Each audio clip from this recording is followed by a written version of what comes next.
Hi friends, ఈరోజు మనము సేమియా ఉప్మా చేస్తున్నాం స్పెషల్గా. చూడండి,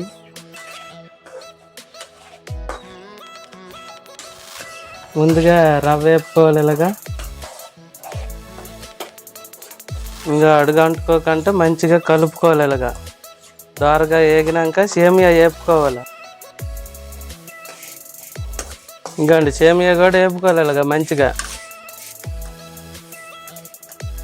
ఓ రావట్లేదా? ఓకే, ఇలా వేపుకోవాలి మంచిగా. దీంట్లో కావాల్సినవి మిరపకాయలు, జీలకర్ర, ఉల్లిగడ్డలు వేసి నూనెలో వేసి కరివేపాకు వేసి తాలింపులు వేసి కరివేపాకు వేసి ఆయిల్లో బాయిల్ చేసుకోవాలి. ఇంకా కరివేపాకు ఇలాగ మంచిగా కలుపుకోవాలి, లేకుంటే కింద మాడిద్ది. ఓకే, ఇట్లా ఆయిల్ పోసుకోవాలి ఫ్రెండ్స్. ఇది వేసుకోవాలి.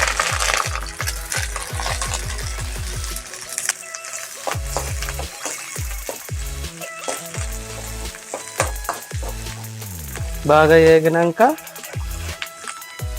వీటికి సరిపడినంత వాటర్ పోసుకోవాలి.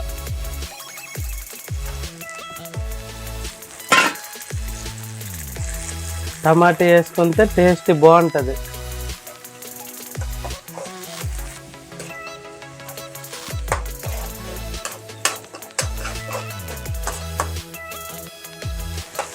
చూడండి ఫ్రెండ్స్, సేమియా ఉప్మా. ఉల్లిగడ్డలు, పచ్చిమిర్చి, కరివేపాకు, జీలకర్ర, తాలింపులు.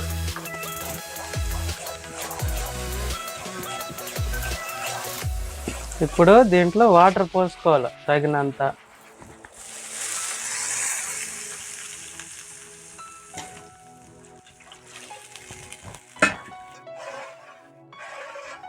ఇంకోండి ఫ్రెండ్స్, దీనికి తగినంత సాల్ట్ వేసుకోవాలి. చూసుకొని మళ్ళీ మసిలినాక ఆ రవ్వ సేమియా పడేయాలి. చూడండి ఫ్రెండ్స్, సాల్ట్ చూసుకొని వేయాలి. కొంచెం సాల్ట్ ఉన్నట్టుగా వేసుకుంటే ఈ రవ్వ వేసేటప్పటికి సరిపోద్ది.